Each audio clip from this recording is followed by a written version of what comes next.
Hello बच्चों, कैसे हो आप? बढ़िया होंगे ना?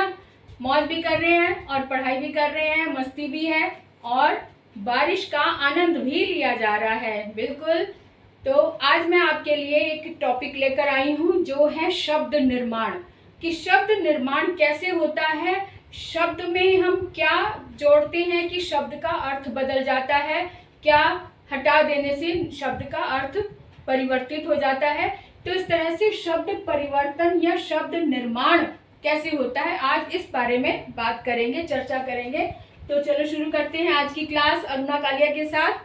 आज मैं आपके लिए शब्द निर्माण लाई हूँ। शब्द निर्माण यानी शब्दों का बनना या बिगड़ना कैसे होता है। तो सबसे पहले सुन लो, समझ लो कि शब्द वही कहलाते हैं जो अर्थवान होते हैं, यानी जिनका अर्थ होता है वही शब्द कहलाते हैं। जिनका कोई अर्थ नहीं होता यानी कि निरर्थक शब्द जो होते हैं उनको हम शब्दों में नहीं, यानी कि हम अपनी भाषा में उनको काउंट नहीं करते हैं, ऐड नहीं करते हैं। अर्थवान शब्दों को ही हम वाक्यों में प्रयोग में लाते हैं, है ना। तो शब्द वही कहलाते हैं जो अर्थवान हो, जैसे रोटी, चोटी, कलम, है ना, कमल। अब जैसे सार्थक शब्द ही भाषा का आधार होते हैं। बिल्कुल सही।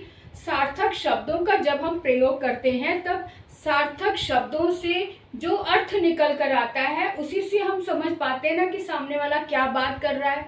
तो सार्थक शब्द ही भाषा का आधार होते हैं।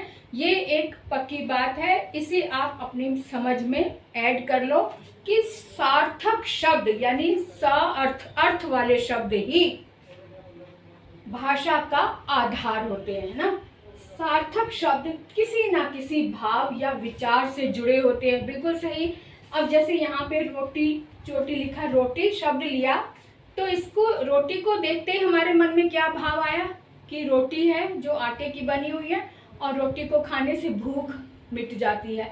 तो रोटी का भाव भूख से मिला हुआ है, तो रोटी यानी सार्थक शब्द हो गया। इसी तरह से चोटी, कलम, कमल, ये सारे शब्द सार्थक हैं।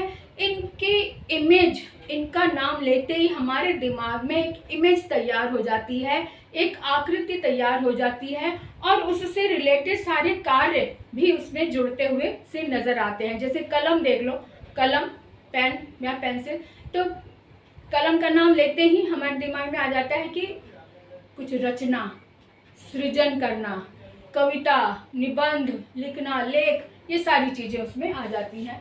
तो इस तरह से हमने देखा कि ये जो सार्थक शब्द हैं वो भाव प्रकट करते हैं, वही शब्द हम भाषा में प्रयोग में लाते हैं, यानी सार्थक शब्द ही भाषा का आधार है। आगे देखते हैं सार्थक शब्द कौन कौन से होते हैं। संज्ञा शब्द सार्थक हैं, क्रिया शब्द हैं, विशेषण शब्द हैं या क्रिया विशेषण है ना। 4 तरह के शब्द हैं जो जिनका हम प्रयोग करते हैं शब्द निर्माण में। अब कैसे? शब्द निर्माण की 3 प्रक्रियाएं होती हैं। क्या? उपसर्गों के द्वारा बने नए शब्द, प्रत्ययों के द्वारा बने नए शब्द, समास के द्वारा बने नए शब्द। ये कैसे होता है ये भी देख लो थोड़ा सा।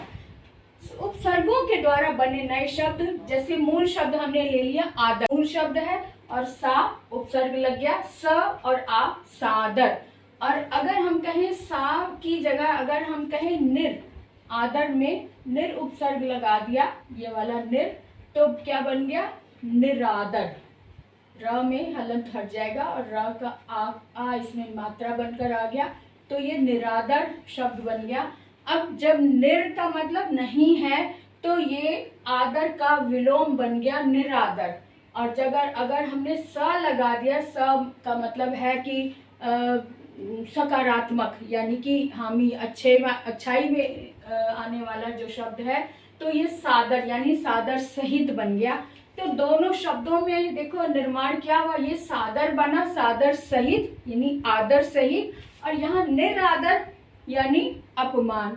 तो ये इस तरह से शब्द का कैसे अर्थ बदल गया ये हमने देखा है कि मूल शब्द तो हमारा आदर है, यहाँ पर भी वही आदर लगा, यहाँ पर भी वही आदर लगा, लेकिन निर लगने से निरादर बन गया और सा लगने से सादर बन गया, है ना। इस तरह से मूल शब्द में जब उपसर्ग लग जाता है, उपसर्ग का जो अर्थ होता है वही अर्थ मूल शब्द का भी हो जाता है। इस तरह से ये चीज बताना चाह रहे हैं। सादर, ये आदर, सादर, निरादर। अब जैसे यहाँ पे ईमान शब्द आया है, ईमान में प्रत्यय, प्रत्यय के द्वारा अर्थ कैसे बदला जाए। अगर हम प्रत्यय में ईमान है तो ईमानदार, दार अगर हम इसमें प्रत्यय लगा दें तो ईमानदार बन गया। और अगर हम दो प्रत्यय लगा दें यानी ई भी लगा दें तो ईमानदारी हो गया। क्या हो गया? ईमानदारी। तो इस तरह से दो प्रत्यय भी लग जाते हैं। तो ईमान तो है ही, मूल शब्द है। ईमान का मतलब सच्चा व्यक्ति, सच्चा, सच्चाई। अब ईमानदारी जो है ना, ये हमारी विशेषता बन गई। तो इस तरह से इसका अर्थ कैसे बदला, तो ईमानदारी को एक परिपक्वता दी गई, यहाँ पर एक विशेष दर्जा दिया गया, विशेषता प्रदान की गई। तो शब्द हमारे पास बन गया ईमानदारी। तो प्रत्यय लगाने से ये अर्थ बन गया, उपसर्ग लगाने से इस तरह से अर्थ बने। अब आते हैं समास के द्वारा कैसे शब्द बनते हैं। तो समास के द्वारा हमारा ये शब्द, जैसे हमने रसोई घर ले लिया, तो रसोई का इसका जब विग्रह करेंगे तो क्या कहेंगे? रसोई के लिए घर, है ना। सिंपल वे में तो हम कहते हैं रसोई का घर, रसोई का नहीं होता, रसोई के लिए, यानी पाकशाला जहाँ पर खाना पकाया जाता है, खाना पकाने के लिए घर, है ना। तो रसोई घर को हम, ये तो हो गया समस्त पद। इसका अगर हम विग्रह करें तो हम कहेंगे रसोई के लिए।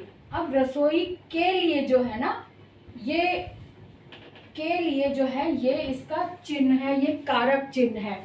जब भी समास बनाते हैं, जब उसका विग्रह करते हैं तो जो कारक चिन्ह है वो उजागर कर देते हैं। और अगर हम समस्त पद बनाते हैं तो इसको हम लोप कर देते हैं, हटा देते हैं। तो इस तरह से रसोई घर बन गया, रसोई के लिए घर, है ना। इसको और इसको मिला दिया तो ये समस्त पद बन गया। अब जहां पर भी कौन से चिन्ह होते हैं? कारक के चिन्ह होते हैं, वो वाला तत्पुरुष समास होता है। ये तो हमने जब समास सीखे थे तब बताया था। लेकिन यहाँ पर हम शब्द निर्माण की बात कर रहे हैं कि शब्द का निर्माण किस तरीके से नए नए अर्थ के साथ होता है। तो मुझे लगता है कि हमारी ये बात क्लियर हो गई है और आप भी इनका अभ्यास करें। अभ्यास में ये जरूर देखो कि सार्थक शब्दों की बात हम करते हैं। जब भी हम कोई बात करते हैं, जब भी हम कोई वाक्य लिखते हैं, जब भी हम कोई निबंध लिखते हैं, लेख लिखते हैं, कविता लिखते हैं, जो भी लिखते हैं उसमें हम सार्थक शब्दों का प्रयोग करते हैं। निरर्थक शब्दों को हम अगर लेते भी हैं तो उसका अर्थ निरर्थकता में ही जाता है। ये बात आप समझकर अपने दिमाग में रख लो कि हमारे भाषा में जो सशक्तिकरण आता है वो सार्थक शब्दों से ही आता है।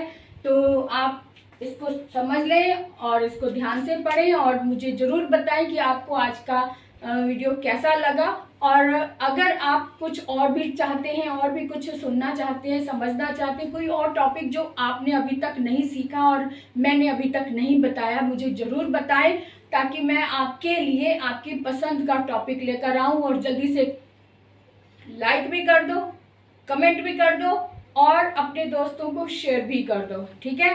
तो चलिए आज का वीडियो यहीं समाप्त करते हुए आगे बढ़ते हैं अगली वीडियो के लिए। Bye bye.